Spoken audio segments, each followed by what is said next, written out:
Hey everybody, welcome to Build Brunch, the daily morning show where we talk about the latest topics in entertainment. I'm Brittany Jones-Cooper. I'm Shannon Coffey. I'm Allie Colbert. And I'm Lucas Tim. Hi, everyone. Hey, guys. Hey.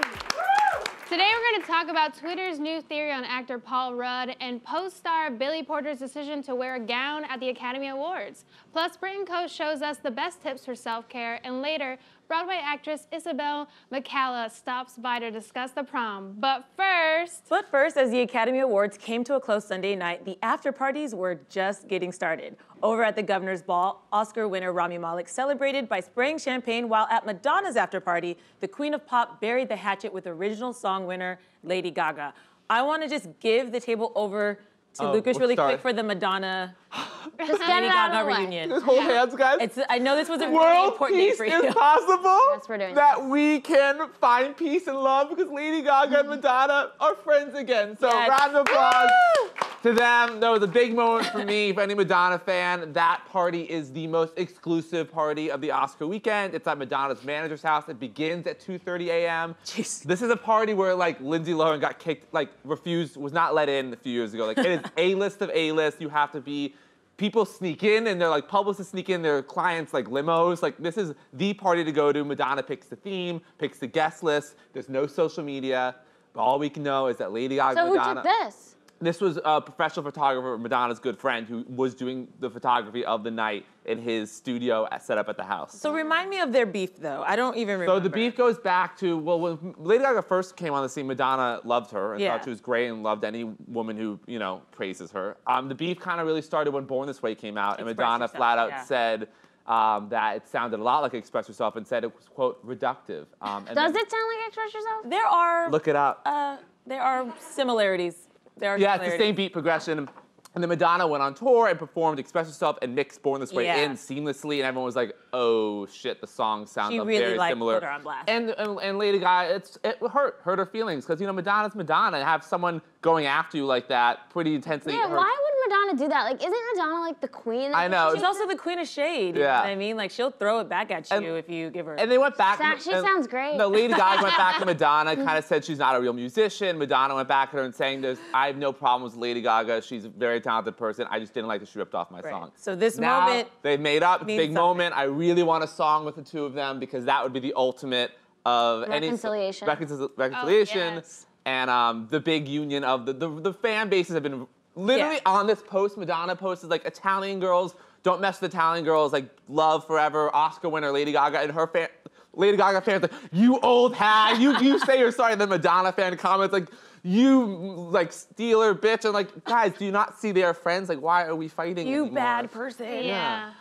The fandoms really need to cool it. Yeah. They need to cool it. That mob mentality. I do love this photo. Yeah, this is a beautiful photo. They look great. Where are they? Like in Madonna's bed? Like they look like they made up for sure. Looks like Madonna's paper. in the It looks like bathrobe. those rolls of paper that you bring in your backgrounds. It looks like they're just laying on. Well, there's someone did actually catch an Instagram video of them, which is not allowed, because when that happens, like Lucas Hedges almost got kicked out of the party last year for doing that. Or whatever. Lucas Hedges was invited last year?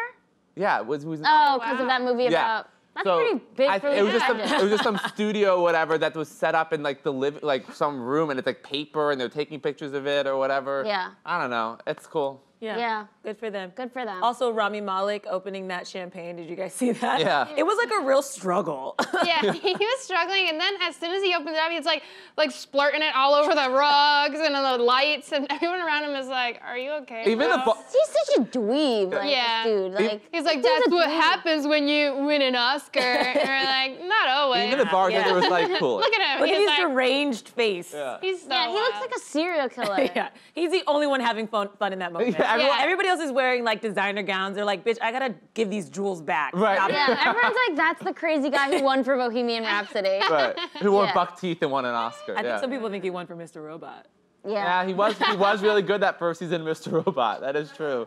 I haven't seen Mr. Robot. But then another party, of course, there is the classic Vanity Fair party, which last week the New York Times wrote this really bad article about it, saying it's lost its prestige, but because it's like very corporate, there's a lot of advertising. Yeah. But this party apparently, Glenn Close is on the dance floor, surrounded by celebrities. Like they had a really great time. Taylor Swift was there. This isn't as exclusive. No, this is not as like anyone pretty much who's a celebrity who goes to the Oscars is invited to Vanity Fair. This is not like a Madonna's like celebrity But run. this is the one that Kendall Jenner went to, I think, and Zoe Kravitz, and they were both wearing, like, I love actually the after parties because people's dresses are just a lot more fun and creative, and they both were wearing these, like, barely there dresses, like, literally. Well, Zoe Kravitz was wearing, like, a bikini. Yeah, it was like a see-through gold, but, like, she looked so great in it, but it was, like, fun that was still the Oscars, and she could, like, have fun. So that's why I like, actually, the outfits for the parties. Yeah. And Melissa McCarthy and her husband wore tracksuits. Yeah. That was just like, I mean, that's kind of funny. I mean, just showing up in an Adidas tracksuit to the Vanity Fair party. Yeah. Because Mark Seliger, I think, is like one of the official photographers, and so he's the one, if you go on his Instagram, it's amazing. It's everybody in their gowns holding their awards. It's like this very regal thing.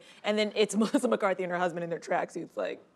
I love her. It just makes me love them so much. And then Elton John has his, which is also raised money for his AIDS Foundation. He sang with the guy who's playing him in the movie coming out. Well, so is that one like the least fun party, do we think? I feel like Elton John and his AIDS that. Foundation sounds like the less You're not getting turned. spot. You might be getting turned. It's Elton John. That's true. I mean, he was Taron Egerton. I didn't hear I didn't hear anyone posting about Elton's. I saw Gus Kentworthy post with his partner. That's that level. Yeah. Aww, poor Elton. Who would be at your ideal party? Like, what celebrity do you want to party with? I mean, I've thought about this a lot. I mean, after watching the Oscars, I want to party with Chris Evans. And he was like, so great. They said at the Vanity Fair party, he was like on a balcony, like talking about science, and I was like, wow, that's hot. That's so hot. Yeah, that's how I kind of imagine these parties. Like, you just wander onto a balcony, and you're like, oh, there's Jennifer Lawrence. You go into the bathroom, and it's like, oh my God, what are you doing here, Sarah Bareilles? And it's just kind of like this montage of different celebrity conversations dipping in and out. I saw Ava DuVernay posting a photo from her vantage point at one of the parties, and it was just Diana Ross and Tracee Ellis Ross, like, hugging and dancing, and I was like, I want to be at that party. I want to be at that party. She had a really good point where she said that because people were kind of trashing the Vanity Fair party, it made room for like a new generation, and so it made the party a lot cooler because it got rid of like the stuffy old people. Well, I'd want to go to Madonna's party besides Madonna because it's a really big dance party. Like one year, Cardi B performed last year, Diddy DJ'd one year. This is a year where like everyone dances, and one year Jennifer Lawrence even threw up because she drank and danced so much. Like it is that kind of party where like it is just the most exclusive, fun group of like really famous people, but that all kind of like each other, that are just dancing and having a really fun time with no social media. I love that. I love just like putting your phones away and just dancing with Madonna. But I also love how like stars are so they fangirl over other stars. Right. But I love Julia Roberts posted a photo with Paul Rudd, and she was like, we're actual friends. Like that was the post, because it's like there's so many like fake friend photos that come out of the Oscars, but she was like, this is actually my boy. Like, I love that. I love Julia Roberts. Yeah. I want to go to any party she's at. That'd be fun. You guys, in other news, the internet is convinced that actor Paul Rudd doesn't age, especially after his recent appearance at the 2019 Oscars. After presenting the award for Best Visual Effects, Twitter users speculated on what exactly is keeping Rudd looking so young.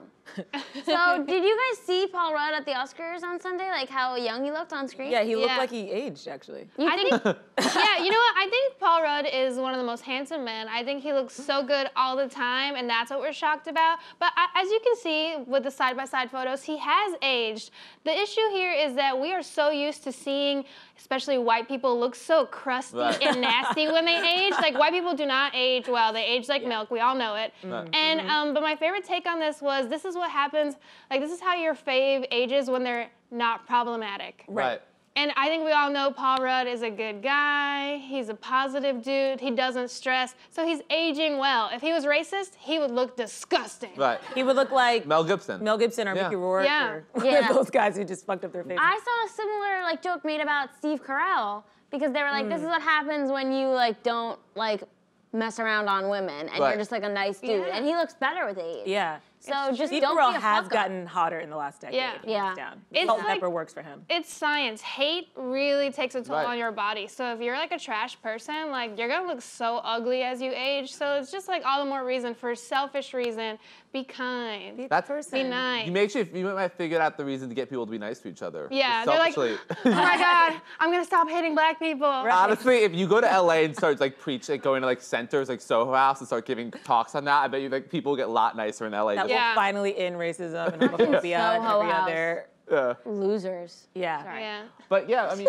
he also, you know, I think a big thing he credits to is training for the Ant-Man, you know, not drinking, working out a lot. So I think that's also a big reason, big indicator when you age and you don't He drink. did get like weirdly cut up for that movie. Right. And I like never thought he was hot before. Like he was Phoebe's husband on Friends and is sort of like that dopey, lovable guy. But Ant-Man, he got cut up. I can't get on board with Ant-Man. Like, really? Ant-Man, like, we make Paul Rudd Ant-Man. Like, what? He can't like, be that's Batman. Who would you cast as Ant-Man if it wasn't Paul No, Rudd? I wouldn't make Lucas Hedges. Ant-Man. Yeah. I just feel like it's just so embarrassing to me that he's like Ant-Man. Like, But I isn't think he embarrassed? It takes a Paul Rudd to play Ant-Man because it's like so much humor. The only other person is like Ben Stiller. I mean, I think Like when a tiny little Ant-Man. That's Paul Rudd and Ben Stiller. They're like the Ant-Man demographic. They're Ant-Men. I was That's thinking actually about that better casting. Zoolander moment. And Ben Stiller's dad could be in the movie, and I just will see any movie with Ben Stiller's. Those are all the Ant dudes. Yeah, Paul, I like Paul Rudd. He's so likable, and also he doesn't Yeah. care he's getting that $10 million check probably after when that movie's done. I mean, also at the Oscars, I personally, we've said this many times before, but we have to give her credit. It's Angela Bassett. Whenever she walks on a stage, that is someone who does not age. Beautiful. That is a beautiful queen. Aging backwards. Aging back. Benjamin Button situation. She looks younger than I do, and I'm like 30 years younger than her. It's not fair, actually. It isn't. She really looks great. Like I would say she sold her soul, but I don't think she did. I think she's just like a really great. No, good again, I person. think she's And just glowing. Ezekiel Yeah, bread. there was a whole article about her routine, and Right. it is like she was like, this might take up the whole magazine because Right. there's a whole routine. Like every single day she does something. She doesn't eat bread unless it's Ezekiel bread, and Right. still with that, you got to keep it back. So is she gluten-free? Pretty much, I think. Basically. She's I thick wanna hear workout her- schedule. where was that? stuff. Yeah. You're like, how do I? I want to read about that. Yeah. Those articles can make you change your life. I remember reading a New York Times profile on Lisa Bonet, who I think is a goddess and again has not aged really in the last 20 years. Yeah. And she talked about how she uses coconut oil all over her entire body, including her face. And I straight up used coconut oil for like a year after that because she told me to. Okay. And I don't look like Lisa Bonet. Did you so use it on your face? Yes. Wait, Oh, that's man. really bad for I you. know. Yeah, it's really well, bad I know. I had I- some blemishes. Okay, because I have heard of, I was like totally broken out one time and I went to my sister and I was like, I need some like homeopathic, like whatever. And she was like, put coconut oil all over your face. Put coconut oil all over my face and like my fucking breakouts like got so much worse. And then I went to the dermatologist and I was like, my sister told me to put coconut oil. And she was like, your sister is an idiot. You should never put coconut oil over your face. Like it clogs your pores. It's like really oily for you and it's not good at all. So keep doing that. Unless right? you're a superhero like Lisa Bonet because she looks flawless and she straight up uses coconut oil. She wrote about it. Well, I stopped using it. I don't know. It's not good for you. Yeah, she's maybe trying to she has sabotage like a people. different type of like coconut oil, like a different For rich brand people? of yeah, like because rich people have like better products. Yeah, for sure. That's true. I have this idea that rich people have access to better things than poor. Stop it. Yeah, guys. Stop it. Groundbreaking, I I was about to know. make a really inappropriate joke. Oh. No, I'm not gonna do it. Oh man, I hate when you pull out. In an interview with Vogue, Pose actor Billy Porter discussed his decision on wearing a dress to the Oscars and the importance of challenging the definition of masculinity on the red carpet. I love Billy Porter. Love Billy Porter. He's so great. He's like iconic. I love that he's having this moment where Ryan Murphy shows where he just gets to be like the ultimate. Yeah. Category is, I mean, he is the best. Yes. That is the category. Billy Porter is the Yeah. best. No, I love him. Pose is an incredible show, groundbreaking on so many levels, and also besides just groundbreaking in its casting, groundbreaking in its storytelling, and just the world it depicts. I love him. I love everything. I mean, and also You love everything? everything about him. And the best. I the love best, him. I love everything. I love everything. I love everything. You're never gonna age. I'm never gonna age. Yeah, that's why I'm just gonna be young. I want to be a young-looking white person. I love.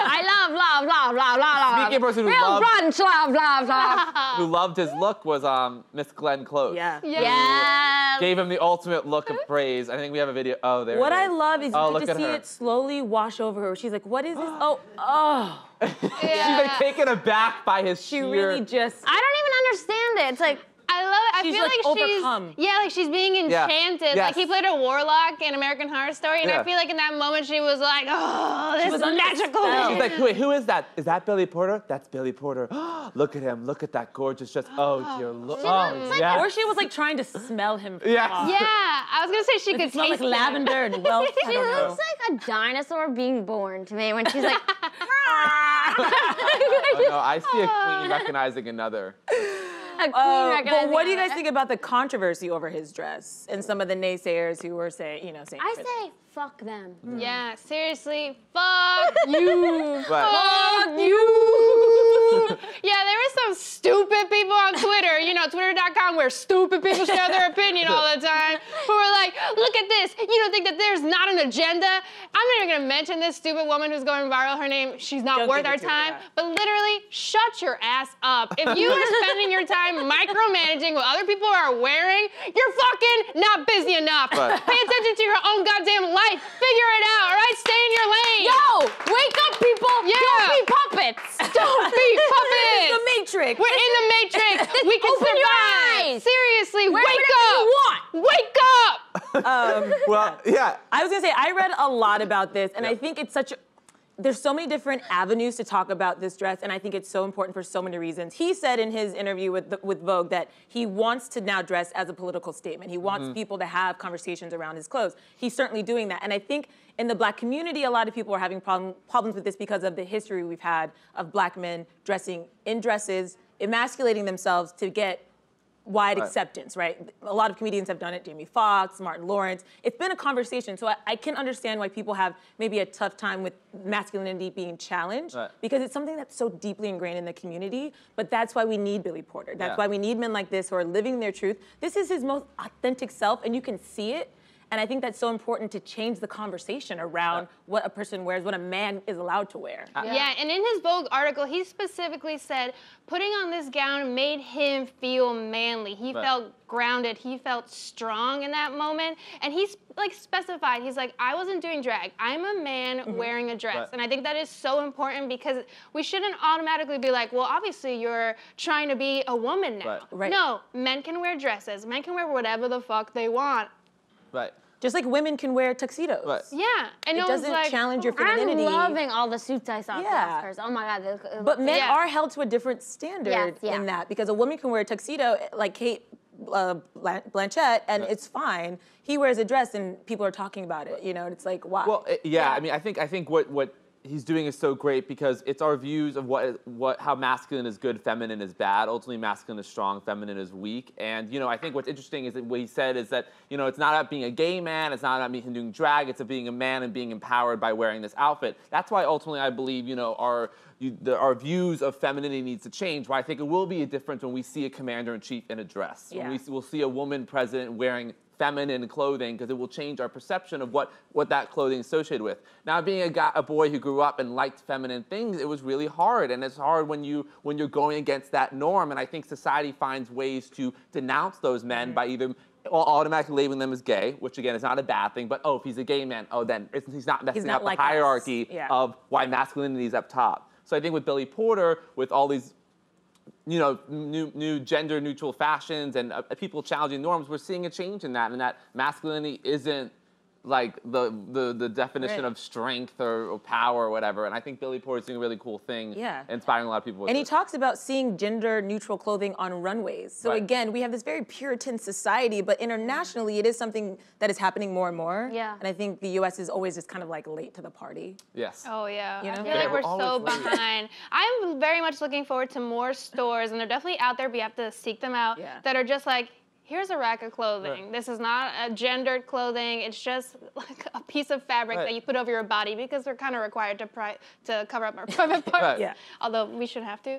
But there's a difference between gender and sex. I think also people need to educate themselves on that as well. Gender is kind of a social construct, and sex is what you identify as. Gender is a set of behaviors. Yeah, exactly. That make people comfortable. And like this, this Racked article you sent us talked about, which is kind of funny, like the way like when we sexualize, you know, women and their boyfriends like shirts or whatever, and then they just kind of like, what if you woke up and like your boyfriend woke up and he put on your little like shorty robe and you see his butt cheeks and he's making you scramble. I was like, whoa, way to like sexualize him the other way. Like we've never seen that before. I love that. Yeah, I have seen it. TV and things like that. I feel like I'm thinking like Broad City, or like some episode of like maybe Girls, when like the guy sleeps over and he wears a short. Oh, Sex Education recently. Oh And we see the guy wearing her robe. I'm into it. I think it's hot. Like I've had exes who wear like my stockings, or it'll be like fucking weird and freaky, and it's great. I think it's like totally healthy, and I'm not like yuck. I'm like And do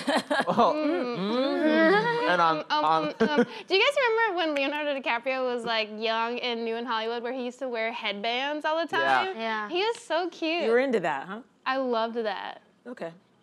Well, that's fine. Wow. Oh, I want to point out that Christian Siriano designed this dress. Oh, yeah. Before Custom. which I love Christian Siriano. He is notoriously designing gowns for women who do not fit inside the Hollywood box, and I love that he worked with Billie on this. Yeah. Fierce. Like, he's one of my favorite designers. Yeah, that's still hilarious to me that if you're not a size, like if you're above a size 3, they will not. Designers don't want to give you dresses, and I'm like, who's above? Who's not? Like, what? Who's a size 3? Like, I don't know anyone who's a size 3. That's crazy to me. Yeah. I'm just like really weirdly small, but I just want to do a quick shout out to Jason Momoa's scrunchie. Oh, yes. Oh, yes. Which I loved, and I don't actually necessarily like, I didn't really have like a response that was like gender or sexuality oriented with like his scrunchie at all. I just thought it was pretty cool. Yeah. Goes with this outfit really nicely. Yeah, I just loved it. Yeah. I love that custom pink scrunchie. They made that suit around the scrunchie, actually, which is really ridiculous. They were like, oh my God, this Jason Momoa scrunchie is Just so matching inspiring. the fabric perfectly. Yeah, no, like that's 100% fact. I think that's really funny. She's definitely putting, wait, is Lisa Bonet was the coconut oil?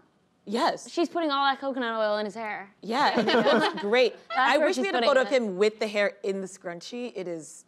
You love Yeah. your Jason Momoa. Yeah, you love him. I do. Well, Man, how exciting is it going to be when these things are just normal and we don't Yeah. have to be like, can you believe what they wore? And we can talk about like cooler shit. More important stuff Yeah. like global warming. Yeah. Seriously. I cannot Well, wait. on that note, now it's time for Build Brunch with Britt. Britt Morin is currently in San Francisco at the Brit & Co. headquarters, but she sent over this special segment on self-care. Thanks, guys. And I don't know about you, but this winter weather can wreak some serious havoc on my skin and my mood. And so it is all about the self-care right now. And luckily, I have Lindsey Graham-Jones, our style editor at Brit & Co., here today to show us a few self-care DIYs to fight those winter blues. What do we have first? So, love a good facial spray. This same. one is actually super easy to make. You can do it at home. It's just aloe vera, rose water, and witch hazel. Witch hazel. That's a secret ingredient in a lot of self-care tools that I use. And I do use facial spray too. I take it with me on the plane because I get really dry there. And also if you have dryness or puffiness around your eyes, you can spray some on a warm towel, put it on your eyes, and rest for about 15 minutes, and you'll be all set. So this is just anytime you want to use it, right? Anytime. Perfect. You can't overuse it. You can't overuse it. And what is all of this magicalness? This is hibiscus rose lip scrub. Ooh. So this is equal parts, more or less, sugar, dried hibiscus, rose powder, coconut oil, and honey. Oh, are we gonna make some here Yes, today? let's make That's it. what I'm seeing. Okay, so sugar, hibiscus. A little honey. Oh my God, it's like a dessert. I love it. Rose powder. I didn't even know rose powder existed. Okay. So all you do is mix it? That's it? Mix it all Oh up. my God, so simple. So simple. And then you just put it in a jar. You can keep it. It's great, great shelf life. How do you use this? So you're gonna take it out, just put a little on your finger, rub it onto your lips. Okay. Like almost like a face mask. Okay. And then you're gonna kind of rub your lips together, get it nice and exfoliated.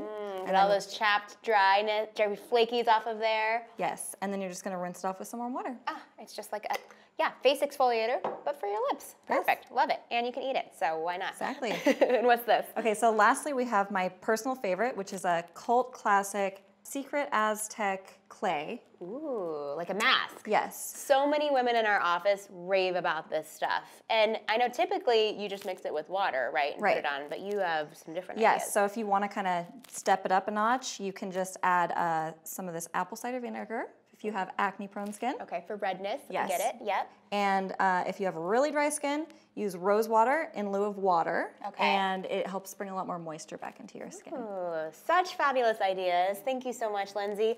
All of these ideas and DIY tips and more can be found on Brit.co. And here's to no more winter weather very soon. Back to you guys in the studio. Thanks, Britt. Be sure to check out more at www.brit.co. We'll see you at this table very soon. And now it's time for today's guest. Isabelle McCalla is the star of Broadway's hit musical comedy, The Prom, which has resonated with so many young people in the LGBTQ community across the country. Here to tell us more about it is the Broadway sensation, Isabelle McCalla. Woo! Hey! Welcome. Thanks for having me, guys. Yeah. Thank you for joining us. excited. Just before the camera went on, we were talking a little about the Oscars with you, and Yes. you love one of the actresses at the Oscars. I have an unhealthy, no, it is healthy love for Olivia Colman. I think she is brilliant. Like, I watched her in Broadchurch years ago, and then, you know, with The Favorite coming out, I thought she was brilliant. And one of our stage managers at the prom is also equally obsessed with her. And as a joke, we each got each other like cutouts of her. So there are two cutouts of Olivia like Colman. full size? Like, the one I got is a full size, and the other one is like a mini 2-foot one. So yeah, I loved Olivia Colman, and I think her speech was amazing. What do you love her from? Originally it was Broadchurch, because I got in because I love David Tennant, and he was on that, and I'm a sucker for British dramas. So I thought she was a great actress there, and I've kind of been following her career since and watching little things like Tyrannosaur that she did, and I just think she's wonderful. And in The Favorite, she's unbelievable. Well, guess what? We have a surprise for you. Oh my God, could you imagine? I got stuck in traffic. Oh, New York traffic. Sorry. Well, about a little more about you. I was like, a little to focus on you. You are from The Prom. You started in The Prom. So tell us about that show on Broadway. Yeah, so The Prom is this show about these 4 Broadway veterans who find themselves out of work and panned in the New York Times. So they decide to revitalize their careers by fighting for a cause, and the cause they find is this girl in Indiana who is a lesbian and wanted to take her girlfriend to the prom, and the PTA decided to cancel it instead. So they decide to march to Indiana and right this wrong, and obviously chaos ensues. And it's what happens when like a small conservative town in Indiana clashes with the liberal Democrats of Broadway. And it's really good. It's a really good show about building bridges and how we communicate with each other, and it's so funny, and it's got so much heart to it. I play Alyssa Green, who is the girlfriend in the closet, and my mom's the head of the PTA, so I'm very scared of owning who I am, and you know, staying true to that while also being there for my girlfriend, who is dealing with all this onslaught of hate. Which yeah. So and what is it like being a part of a musical that's just groundbreaking for the LGBT community? Honestly, it's been the most rewarding experience of my life thus far, and just solely based on the responses I've had from young lesbians across the country who reach out to both Caitlin Kinnunen and myself about how this show resonates with them and how they are seeing themselves represented on stage for the first time. And also the fact that like it is an uplifting story. Yes, we have points of turmoil in it, but ultimately it's a story where the lesbians do get a happy ending, and you do see that it's normalized and they can have lives together. So the fact that I get to play this character that like kids can like feel like, awesome. That's so awesome. Yeah. And The Prom made history with the first LGBTQ kiss at the Macy's Thanksgiving Day Parade. It did. How did that feel? That must have been amazing. Like, I'm sure leading up to it, you were so excited. It was really cool. I mean, we were a little nervous going into it when we were going into rehearsal. We were afraid that NBC wouldn't want the kiss at all, but when we staged the rehearsal for them, we kissed. They were like, great. They had no qualms with it whatsoever. So and then we did our camera blocking rehearsal the Monday before the parade, and Casey Nicola, our director, was watching the monitors, and they zoomed in on the kiss at that point, and it was just, he had that moment where he pulled us aside afterwards, like, this is happening. This is the first kiss, LGBTQ kiss in parade history, and little kids are going to be watching it, and it's going to validate families that look like this all over the country. So that was like a really... That's huge. It was huge. That's so beautiful. Yeah, so, and I remember doing it, leading up to it. I was so cold, too. 0 degrees. And you got a little dress. Just a little dress, 2 layers of tights. Oh my but like, God. Oh no. Yeah, I think at the clips you can see when we're singing, it's just like the air is freezing. But like looking into Caitlin's eyes and being like, we're gonna do this, we're gonna kiss and it's gonna be awesome. And it wasn't raunchy or anything, but it was tender and beautiful. And I think, you know, it resonated with a lot of people. So it was really cool. Yeah, I love that. There must have been so many people, so many fans that reached out. Is there anything that sticks out to you, any story that someone's told you?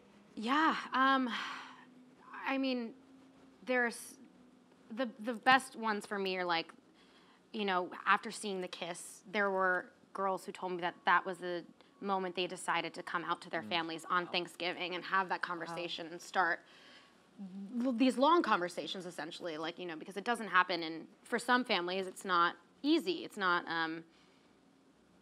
just, we knew you were gay all along, we love you the same. It's like, we have to learn how to deal with this and normalize it and make sure that this doesn't change our relationship. And the fact that like I playing Alyssa Green have inspired so many young girls to come out because my character struggles with the same things they do, that is the best thing. There was one girl at the stage door who kind of came out to her mom while she was talking to me about it, and her family was there, and they like kind of had this beautiful moment, and they all started crying and hugging, and I started crying, and we started hugging each other, and it was just unbelievably warm. That's really moving. And also the great thing is that there are the parents who come and say, I understand now. I'm sorry I didn't before. I didn't understand what you were going through. I didn't understand how hard it was. I understand now that you are just a human who wants to love who you love, and that is okay. So that's been like super cool. And I think one of the things that probably helps parents understand is the music. I listened to this soundtrack, and specifically the song Alyssa Green is actually really hard to listen to because this is a young girl struggling with her identity, but also this this persistent pressure from her mother to be perfect, which is something everybody can really identify, and you understand the pressures that this young girl is facing. So what is it like for you to sing that song every night? Honestly, it's hard.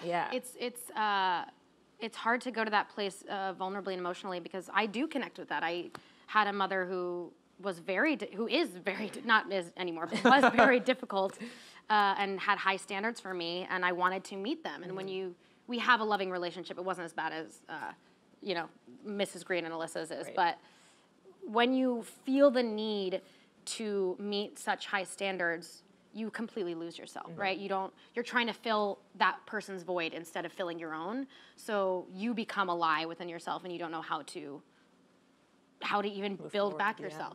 Or like, so going to that place every day is hard. It's very hard to go there, and every day is different, and different parts resonate with me every day, and it just, but it's important, and I'm like glad I get to do it. It's important, and like you said, it does have a happy ending. There's a lot of joy in the musical. Has it made you reflect back on your own prom experience, or did you have a fun experience in prom? I did have a fun. I went to a very small school, so there were like 22 kids in my class. Small. So the entire high school got to go to prom, so there were 80 of us there. So I went like every year to the prom, which was fun. So it was special. But my senior prom, I did wear like a really fun black dress with like gold flowers on it, and I loved the penne pasta.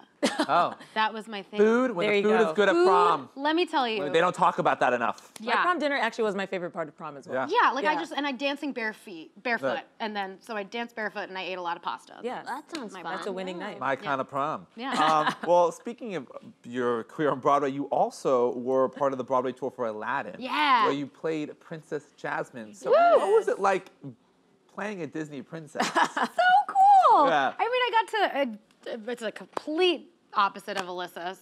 Jasmine is very confident and strong, and I loved, because Jasmine was the princess I related to growing up because she looked like me, right? So like it was amazing to be able to be a positive representation for, girls of color, and also the fact that Jasmine is incredibly strong and smart. Like, actually being a princess is what stands in her way of getting what she wants in her life.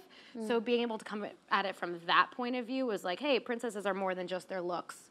They also have opinions and follow their hearts, and that was really cool. And you get to tigers. Be a part, I wish we had a tiger in the show, but you get to really round out that character in a more substantial way through the play, which was fun. And I got to fly on a carpet. Yes, which again, cool. Flying on a carpet is probably number 1 or 2 great things you're able to do on Broadway. Yeah, let me tell you, that's quite magical. So did you always have Broadway aspirations as a kid growing up? Always. I saw Cats when I was 5 years old, and that was my first Broadway show. And I sat on my mom's lap on the aisle, and one of the actors would like crawl through, and one just stopped right next to us and like looked up at me, and I apparently went, "Good kitty," and I started petting her.